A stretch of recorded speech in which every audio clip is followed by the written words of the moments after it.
इस खास चर्चा की शुरुआत करेंगे और नीलेश भाई, सबसे पहले आपसे शुरुआत करते हैं। मार्केट में चैलेंजेस रहे हैं पिछले 6 महीने में, एक साल में। एक्चुअली देखें तो सितंबर 2024 के बाद से हमने सिर्फ चैलेंजेस देखे हैं, लेकिन एक लग रहा था करीब 3 महीने पहले कि अब सब ठीक हो रहा है, गाड़ी वापस पटरी पर आ रही है। तब डोनाल्ड ट्रंप और ईरान आए और उन्होंने वापस हमारी गाड़ी को पटरी से डिरेल कर दिया। अब वो गाड़ी वापस पटरी पर आएगी कैसे? Thank you, CNBC Awas, for having me here. A good crisis is a crisis where you don't waste an opportunity to reform. और 91 में भी जब ऑयल के दाम बढ़े थे तब हमारी इकोनॉमी क्राइसिस में आई थी, इससे भी बड़े घोर संकट में आई थी। और वहाँ पे जो लिबरलाइजेशन और रिफॉर्म्स के स्टेप्स लिए तो उसने एक नींव रख दी भारत की ग्रोथ की। ये क्राइसिस भी वही अपॉर्चुनिटी देता है। अगर हम यहाँ पे रिफॉर्म्स कर पाए तो मेरे हिसाब से विकसित भारत की नींव जो रखी गई है उसे हम और सुदृढ़ कर पाएंगे। एक सिंपल चीज़ है, भारत आज डेटा देके टोकन ले रहा है। यह तो ईस्ट इंडिया कंपनी पार्ट 2 जैसा हो गया। तो क्या हम टेक्नोलॉजी के मामले में आत्मनिर्भर हो सकते हैं, जहाँ पे हम टोकन दे और लोगों का डेटा ले? इस प्रकार का कोई रिफॉर्म हुआ तब डेफिनेटली विकसित भारत की नींव और सुदृढ़ होगी। नरेश जी, आप कुछ कहना चाहेंगे इसमें, क्योंकि हमारा टॉपिक है विकसित भारत एट 2047। स्टॉक मार्केट के पॉइंट ऑफ व्यू से विकसित भारत की डेफिनेशन क्या होगी 2047 के हिसाब से, और क्या क्या हमको करने की ज़रूरत होगी? सो नीलेश भाई ने बताया, मैं यही कहूँगा कि सबसे पहले तो अनुज, आपको और CNBC आवाज़ के पूरे परिवार को बहुत बहुत बधाई इस इकोनॉमिक संवाद के लिए। और एक ऐसे समय में हो रहा है जहाँ पर आपने पिछले 12 वर्ष के बहुत सारे रिफॉर्म्स गिनाए, और अगर हम देखें तो शायद हो सकता है पूरा दिन आप उसकी चर्चा कर सकते हैं। हमने क्या नहीं किया है। टैक्सेशन के क्षेत्र में GST हो गया, कॉर्पोरेट टैक्स हो गया, इनकम टैक्स में रिफॉर्म्स हो गए। आप अगर सोशल सिक्योरिटी देखोगे तो आयुष्मान भारत से लेके कितनी सारी चीज़ें हो गई। फाइनेंशियल इंक्लूजन में इतना काम हो गया, बैंकिंग सेक्टर में IBC हो गया, रियल एस्टेट सेक्टर में रेरा हो गया। हम बहुत देर तक बात कर सकते हैं उसकी, लेकिन जैसा नीलेश भाई ने कहा, अभी हमें आगे देखना है। और आगे के लिए है कि जो नई तकनीक जो बदल रही है पूरे विश्व में, जो AI है, जो इनोवेशन है, उसमें और निवेश करना है। आपने पूछा पूंजी बाजारों के नज़रिए से, तो मैं कहूँगा जो सबसे बड़ा बदलाव हुआ है और वो हमें बहुत आगे सुदृढ़ बनाएगा, वो है घरेलू निवेशकों का पैसा आना। लोग निवेश क्यों नहीं कर रहे थे बाज़ारों में? क्योंकि बोलते थे बाज़ार बहुत वॉलेटाइल है। बाज़ार वॉलेटाइल क्यों थे? क्योंकि हम लोग डिपेंडेंट थे। जब फॉरेनर निवेश करेंगे तो बाज़ार ऊपर जाएगा, जब वो बेचेंगे तब नीचे जाएगा। जब इसकी अगर वॉलेटिलिटी कम हो गई तो वो भी ज़्यादा निवेश करेंगे और यहाँ के निवेशक भी और ज़्यादा निवेश करेंगे। जब ये इतना बड़ा सेविंग्स का पूल एक प्रोडक्टिव एसेट के अंदर आएगा, जब पूंजी बाजारों में आएगा, तभी एंटरप्रेन्योर्स को बल मिलेगा। आज बहुत लोग डिस्कस करें कि भारत में इनोवेशन नहीं है। देखो अमेरिका में ऐसा AI हो रहा है। क्यों हो रहा है? क्योंकि वो 50 साल से SIP कर रहे हैं। वहाँ 401 के 1980 से चल रहा है। 40-50 साल से जो एंटरप्रेन्योर्स को वहाँ पर पैसा मिल रहा है, जब यहाँ पर मिलने लग जाएगा तो आप वैसा ही इनोवेशन देखोगे। जिस तरह से पिछले कुछ वर्षों में, अब वैल्यूएशंस की बात कर सकते हैं, हमने भी किया था। हमारा डिफेंस फंड था, हमने तो SIP भी लेना उसमें नहीं बंद कर दी थी क्योंकि लग रहा था वैल्यूएशंस ज़्यादा हैं। पर दूसरा नज़रिया है कि जितना पैसा आता रहेगा उतना ही ज़्यादा। India is a land of entrepreneurs. हज़ारों सालों से तकलीफ हमारी थी कि भारत के निवेशक लगा नहीं रहे थे, हम विदेशी पैसों पर निर्भर थे। पूरे विश्व का जो माहौल था उसके हिसाब से वो कभी भारत में लगाएंगे नहीं लगाएंगे। आई थिंक एक बार वो परिवर्तन हो गया। आप वही चीज़ देखेंगे जो अमेरिका में देख रहे हैं। बट कुछ लोग कह रहे हैं कि हम ये SIP करके फॉरेनर्स को एग्जिट दे रहे हैं। जब वो पैसा लगा रहे थे इतने साल, और तब उनके निवेशकों ने नहीं पहुंचा कि भारत के लोग तो लगा नहीं रहे, आपको क्या दिख रहा है वहाँ पे। लेकिन फ़ायदा उनको ही हुआ। 90 के दशक में, 2000 के दशक में, 2010 के दशक में सब फॉरेनर्स ने भारत को खरीदा इतने साल तक, राइट। हमारी तो ओनरशिप ही नहीं थी। अभी ओनरशिप बढ़ना चालू हुई है। और हम क्या करते, निवेशक क्या करते, सोना खरीदते तो बाहर पैसा नहीं जाता, चांदी खरीदते बाहर पैसा नहीं जाता, अगर लैंड में और लगा देते तो अनप्रोडक्टिव ही रहता वहाँ से। This is democratisation of investing is one of the biggest thing that has happened in India. 40-50 साल में जो अमेरिका ने किया है, क्यों किया है? क्योंकि वहाँ पर वो SIP का कल्चर बना हुआ है। बाकी जो USSR में था, गवर्नमेंट ने बोला हम सोशल सिक्योरिटी दे देंगे, आपको पता है क्या हुआ वहाँ पर। जो पिक्स वाला क्राइसिस था 2012 का, यूरोप का, Portugal, Ireland, Iceland, Greece, Spain, वो सब क्यों हुआ था? बिकॉज गवर्नमेंट ने सोशल सिक्योरिटी थी, लोगों ने कैपिटल मार्केट में पैसा नहीं लगाया। तो ये तो बहुत ही गलत सोचना है कि यहाँ से एक चीज़ बताइए, एक समय था कि अगर हम विदेशी निवेश को कोई फॉलो करें, एक समय था कुछ वर्ष पहले जब ना वो डिफेंस कंपनी ले रहे थे यहाँ की, ना कोई पब्लिक सेक्टर बैंक ले रहे थे, ना कोई पावर यूटिलिटी ले रहे थे, कुछ भी नहीं ले रहे थे। HDFC म्यूचुअल फंड जैसे कुछ ही लोग ले रहे थे ये सब स्टॉक्स, और वो कहाँ से कहाँ चले गए। आप सोचिए अगर हमने उस सब में निवेश नहीं किया होता तो हमारा डिफेंस का इंडाइजेशन कैसे होता? आज हम पावर की जो पीक डिमांड है उसको कहाँ से मीट करते?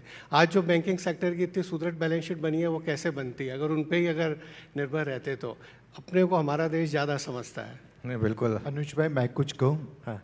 जब महात्मा गांधी ने आज़ादी की लड़त लड़ी थी और गोरों को एग्जिट दे दी थी, तब भी कुछ लोग ऐसे बोले थे कि अरे गोरे जा रहे, हम भारत कैसे चलाएंगे? तो हम भी वही लड़त लड़ रहे हैं, भारत की इकोनॉमिक ओनरशिप, जैसे नवनीत ने कहा, भारत में रखने के लिए। तो कुछ ब्राउन साहिब को तकलीफ जरूर होगी कि गोरों को एग्जिट मिल रही है, बट ये तो आज़ादी की लड़ाई है। अपने एंटरप्रेन्योर की ओनरशिप हम नहीं रखेंगे तो और किसी को क्यों दे देंगे? ये बात मुझे याद है, जब मैं नीलेश भाई के साथ बात करता था 2006-07 में, तब वो बात करते थे कि हमारी सारी ब्लू चिप कंपनियां जो हैं अब वो एक्चुअली FII ओन्ड है, और एक तरीके से वो ओनरशिप अब भारत में वापस आई है। उत्पल जी, आप इस इवेंट को कैसे देखते हैं जो पिछले 4-5 साल में पूरा का पूरा ओनरशिप FII से ट्रांसफ़र हो रही है DIIs की तरफ, रिटेल की तरफ? मैं आज सुबह एक एक लार्ज प्राइवेट सेक्टर बैंक की ओनरशिप देख रहा था, काफ़ी FII की ओनरशिप ना सिर्फ DIIs बल्कि इंडिविजुअल रिटेल शेयर होल्डर्स के हाथ में आज के डेट में। इस मोमेंट को आप कैसे देखते हैं और क्या ये आगे इसी तरीके से बढ़ता रहेगा? So first of all, Anuj, many congratulations on the first event for Thank you. And thank you for inviting me. See, ये जो change है, ये एक inevitable change है।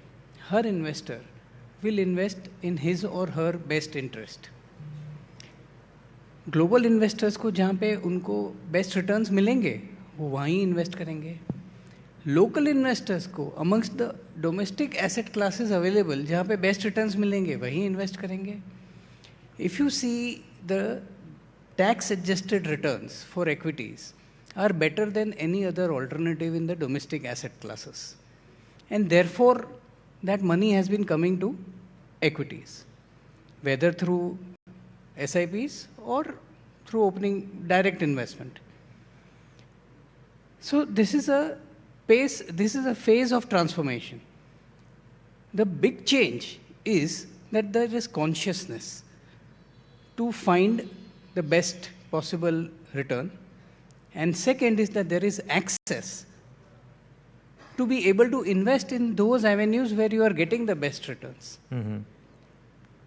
जब म्यूचुअल फंड नेटवर्क इतना अच्छा नहीं था या हमारा डिमोटेरियलाइजेशन इतना अच्छा नहीं था, तो very small sliver of the population had access. Today, as Navneet said, democratization of investing opportunities is a big thing. We have to make the most of it. इससे हमारी capital productivity improve होनी चाहिए.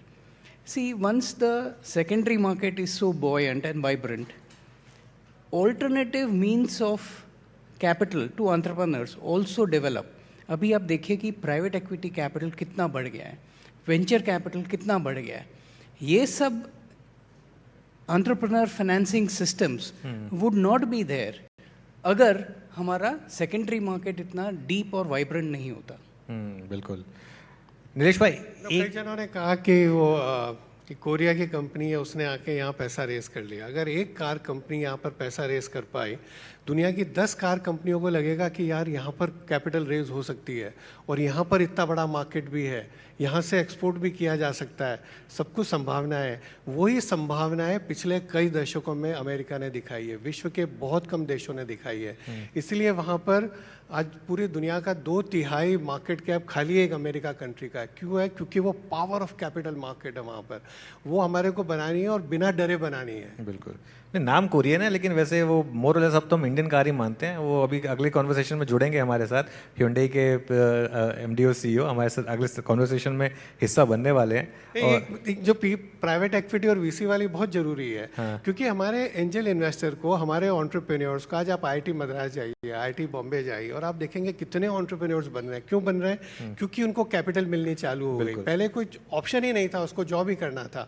क्योंकि बाजार में listing हो रही, उनको पता है कि एक दिन आईपीओ होकर लिस्टिंग हो सकती है, और आपने इतने केसेस देखे हैं। तो नीलेश भाई, ये फिर मैं एक कई बार जो ये क्रिटिसिज्म उठता है कि ओपन एआई बन गया यूएस में, क्लाउड आ गया, एंथ्रोपिक ने 2700 एम्प्लॉयज़ के साथ पूरे भारत की आईटी से ज़्यादा बड़ी मार्केट कैप की कंपनियां बना दी, तो ये क्रिटिसिज्म क्या वैलिड है, या फिर ये आपको लग रहा है कि क्योंकि हमारी शुरुआत थोड़ी लेट हुई है, हमें थोड़ा समय देना चाहिए, हो सकता है अगले 15-20 साल में ऐसी कंपनियां हम भी बना पाएं?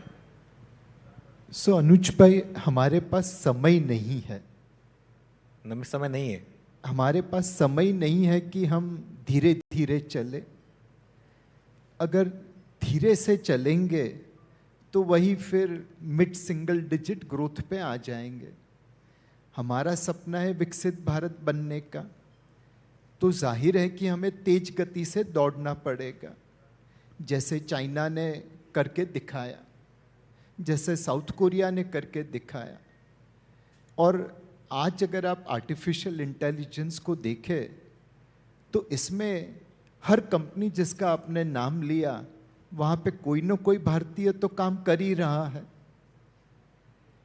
हमारी टैलेंट हमने बाहर जाने दी, और उन टैलेंट को उस देशों ने बड़ी अच्छी तरह से सपोर्ट किया, एक्सेप्ट किया, और वहाँ पे उन्होंने एआई बना दी। हमारा फोकस ये होना चाहिए कि कैसे हम उस टैलेंट को यहीं पे रख सकें। 60, 70, 80, 90 के दशक में हमारी जो बेस्ट टैलेंट थी वो हमेशा बाहर निकल जाती थी, बिकॉज वहाँ पे अपॉर्चुनिटी थी। अब कुछ टैलेंट यहाँ पे रहने लगी है, बट हमें ऐसा माहौल करना है कि जो टैलेंट बाहर गई वो वापस आ जाए। सत्या नाडेला या सुंदर पिचाई, इनका नाम तो सबको मालूम है, लेकिन कितने लोगों को अग्निकुल कॉस्मोस के श्रीनाथ रविचंद्रन का नाम मालूम है? वह अमेरिका में नहीं रहा, भारत में आके उन्होंने एक स्पेस टेक की स्थापना करी। 10 साल में वह आज दुनिया की सबसे बड़ी 3D प्रिंटेड रॉकेट इंजन बनाता है। जो देश कभी फाइटर प्लेन का जेट इंजन नहीं बना पाया, वहाँ पे उन्होंने दुनिया की सबसे बड़ी 3D प्रिंटेड रॉकेट इंजन बना दी। दुनिया भर के रॉकेट के इंजन एक स्पेशल फ्यूल पे आसमान में जाते हैं, यह एविएशन टरबाइन फ्यूल पे चलाता है, मोबाइल लॉन्चिंग पॉड से लॉन्च करता है। तो हमें बहुत सारे श्रीनाथ रविचंद्रन चाहिए। सत्या नाडेला और सुंदर पिचाई से भी हम खुश रहे, लेकिन हमें एनकरेज करना है कि श्रीनाथ रविचंद्रन जैसे कई लोग अमेरिका से, यूरोप से, जर्मनी से इंडिया में आए, यहाँ पे टेक्नोलॉजी के मामले में काम करें, और ग्रोथ की रफ्तार को जो मिड सिंगल डिजिट है उसे डबल डिजिट तक लेके जाएं। बिल्कुल, तो हर राज्य से श्रीनाथ रविचंद्रन निकले, यही उम्मीद करेंगे हम। नवनीत जी, अब आते हैं हम एक जो कोर कॉम्पिटेंस है इस रूम में, स्टॉक मार्केट को लेकर। पिछला 2 साल इन्वेस्टर्स के लिए कुछ अच्छा नहीं रहा। अगर आप देखेंगे तो बिलो एवरेज रिटर्न्स मिले हैं, और ऑलमोस्ट सभी एसेट क्लासेस ने शायद इक्विटीज़ को बीट किया है ऑन एन एवरेज। हाँ, अगर ऑब्वियसली अगर आपने सही स्टॉक्स चुने तो फिर भी पैसा बना होगा, लेकिन ये फेज़ आपके हिसाब से कब तक चलेगा मार्केट में? क्योंकि जो एक एसआईपी इन्वेस्टर है वो कहीं ना कहीं उसको लग रहा है कि और कितना पैसा मार्केट में डालूं, कब तक डालूं, कहीं तो मुझे आकर रिटर्न्स मिले। सो 2 काम कर सकते हैं। या तो हमारी जैसे HDFC फ्लेक्सी कैप फंड है, उसके 31 साल का इतिहास है, उसका 31 साल का इतिहास देख सकते हैं कि अगर उन्होंने SIP चालू रखी तो क्या हुआ। कई जने कहते हैं सर अब 30 साल तो पुराना हो गया, तो पिछला 3 या 5 साल भी देख लीजिए। पिछले 1.5 साल से बाजार नहीं चला है तो कह रहे हैं कि अरे बंद कर दें क्या, लेकिन आज भी नहीं चलने के बाद भी I was looking at returns Utpal भाई 3-5 साल अभी भी 15% के ऊपर है। ज़्यादातर फंड्स के 18%, 20% के रिटर्न है। क्या आपको वो कम लग रहा है? और ऐसा तो कभी होगा ही नहीं कि हर साल बाजार में ऐसा पॉजिटिव रिटर्न आएगा। 9वां या 10वां साल था ना, अपने साल के एंड में बात करी थी जब निफ्टी ने पॉजिटिव रिटर्न दिया। आई डोंट नो विश्व में कितने देश हैं जिन्होंने ऐसा रिटर्न दिया है। अब जब लोग बात करें कुछ ऐसे देशों की जिन्होंने बहुत जबरदस्त रिटर्न दिया है पिछले 1 साल में या 2 साल में, कोरिया जैसे उनका देश। 15-20 साल का इतिहास देखिए पहले, और 2 साल में अगर 2 कंपनियों ने अगर कोई मेमोरी चिप्स में बहुत अच्छा कर दिया है, तो भारत को ऐसा निगेट मत करिए। तो मैं तो यही कहूँगा कि अगर आपको बाजार नीचे मिल गया तो आप एसआईपी के लंबे समय के निवेशक हो तो अच्छा, आपको ज़्यादा यूनिट्स मिल रही है। बाद में जब वैल्यू बढ़ेगी तो उसकी ज़्यादा वैल्यू बढ़ेगी। और दूसरा प्राइवेट एक्विटी, नीलेश भाई ने एक एग्जांपल दिया कि क्या हो रहा है, तो हम देश के लिए क्या कर सकते हैं, मैं हमेशा ये सोचता हूँ। तो हमने वो एक private equity VC fund of fund चालू किया, जिससे हम प्राइवेट एक्विटी और वीसी फंड्स को देते हैं, और हमें लगता है कि वहाँ भी पूरा पैसा 90-95% पैसा, जैसी जो कंपनी नीलेश भाई ने बताई, ज़्यादातर जो आ रही हैं वो पैसा बाहर से ही आ रहा है। अरे देश का पैसा क्यों नहीं लगना चाहिए, यहाँ के इंस्टीट्यूशंस का, यहाँ के इंश्योरेंस कंपनीज का, यहाँ के पेंशन फंड्स का, यहाँ के निवेशकों का, तो हम उसमें भी कर रहे हैं। मुझे लगता है कि इतनी बड़ी जो सेविंग्स पूल है, अगर उसको हमने प्रोडक्टिव एसेट्स में डाल दिया, एंटरप्रेन्योर्स को सपोर्ट किया, तो इंडिया 15-20 साल में पीछे नहीं रहेगा।